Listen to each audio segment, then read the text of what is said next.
Olá, prosseguindo com o estudo do Livro dos Espíritos de Allan Kardec, na quarta parte deste livro, das Esperanças e Consolações, estamos estudando o capítulo 2 desta quarta parte, das penas e gozos futuros. O tema para este vídeo é Natureza das penas e gozos futuros. Vamos ver 3 questões apresentadas por Allan Kardec aos espíritos e prosseguiremos no estudo desse item nos próximos vídeos também. Questão 965. Tem alguma coisa de material as penas e gozos da alma depois da morte?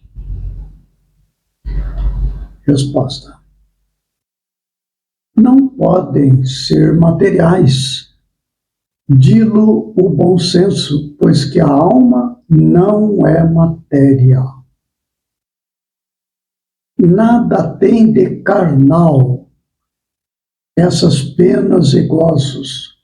Entretanto, são 1000 vezes mais vivos do que os que experimentais na Terra, porque o espírito, uma vez liberto, é mais impressionável. Então, já a matéria não lhe embota as sensações. Embota quer dizer enfraquece, né? A matéria não enfraquece as sensações. Então, quando se vai para o plano espiritual, após a morte do corpo físico, se nós levamos na consciência o auto-julgamento que nos leva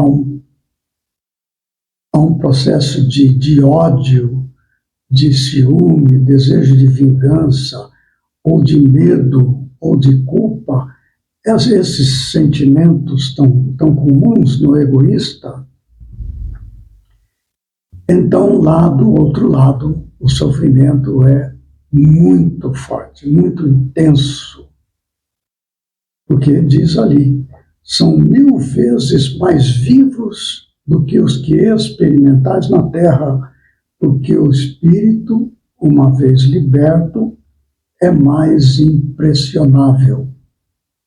Aqui, estando encarnados, nós temos todo o processo da nossa natureza carnal, material, bruta, até na elaboração dos raciocínios cerebrais, das reações emocionais, tudo é mais lento, tudo é processado no ritmo dos movimentos do sistema nervoso central, todo o sistema físico.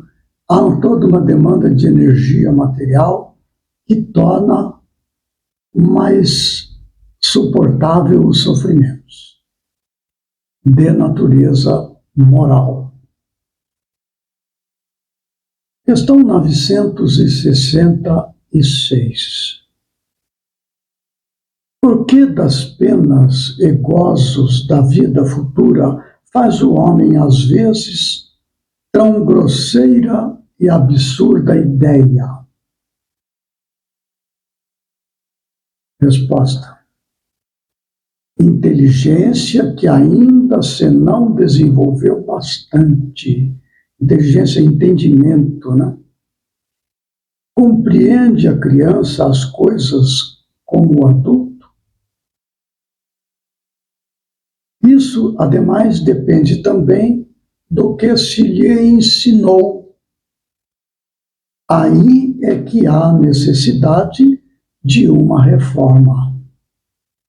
A reforma do ensino, para que leve as pessoas a desenvolver o caráter, ter o conhecimento fundamental das leis que regem a matéria, das leis que regem o mundo espiritual. Em resumo, estudar as coisas da ciência do mundo mas estudar também da ciência do espírito, através agora da doutrina espírita. Este conhecimento vai nos dar uma ideia mais aproximada do que vem a ser a vida após a morte do corpo. Prosseguindo com a resposta. Muitíssimo incompleta é a vossa linguagem para exprimir o que está fora de vós. Teve-se então que recorrer a comparações e tomastes como realidade as imagens e figuras que serviram para essas comparações. À medida, porém, que o homem se instrui, melhor vai compreendendo o que a sua linguagem não pode exprimir, ou seja, as coisas fora da matéria, coisas do mundo espiritual. A literatura espírita é abundante, desde as obras básicas de Allan Kardec, as publicações que vieram na época de Kardec, muitas delas preciosas, as que vieram depois aí com Chico Xavier, com mais de 500 livros publicados, e assim por diante, trazendo-nos notícias da vida espiritual, das causas e consequências de nossas dores e sofrimentos, de nossas alegrias. Aí está, portanto, o convite para que venhamos a estudar, aprender. Questão 967. Em que consiste a felicidade dos bons espíritos? Resposta. Em conhecerem todas as coisas, em não sentirem ódio, nem ciúme, nem inveja, nem ambição, nem qualquer das paixões que ocasionam a desgraça dos homens. Aí está em que consiste a felicidade dos bons espíritos. Não sentir ódio, não sentir ciúme, não sentir inveja, não sentir ambição, não sentir qualquer das paixões que ocasionam a desgraça dos homens e em conhecerem todas as coisas. É estar aí em desenvolver-nos na superação de nossos arrastamentos para as coisas da matéria. O ódio, o ciúme, a inveja, a ambição, as paixões que degradam. Continuando, em que consiste a felicidade dos bons espíritos? É a pergunta. Continuando. O amor que os une lhes é fonte de suprema felicidade. Não experimentam as necessidades, nem os sofrimentos, nem as angústias da vida material.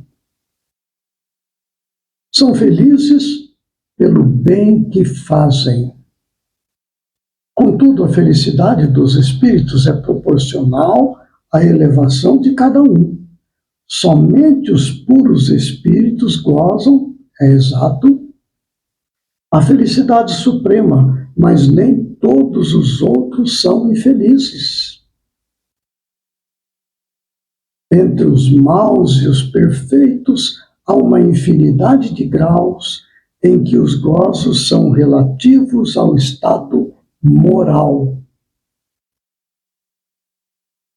Os que já estão bastante adiantados compreendem a aventura dos que os precederam e aspiram a alcançá-la. Mas esta aspiração lhes constitui uma causa de emulação, não de ciúme. É preciso dizer que emulação significa imitação para alcançar resultados iguais. Então, a pessoa que fica observando a felicidade dos bons não vai ter inveja disso nem ciúme. Ele vai se esforçar para alcançar o estado moral daquela pessoa, para imitar aquilo que leva a pessoa a ser feliz, ou seja, ser boa, praticar o bem, seguir as leis de Deus e assim por diante. Continuando.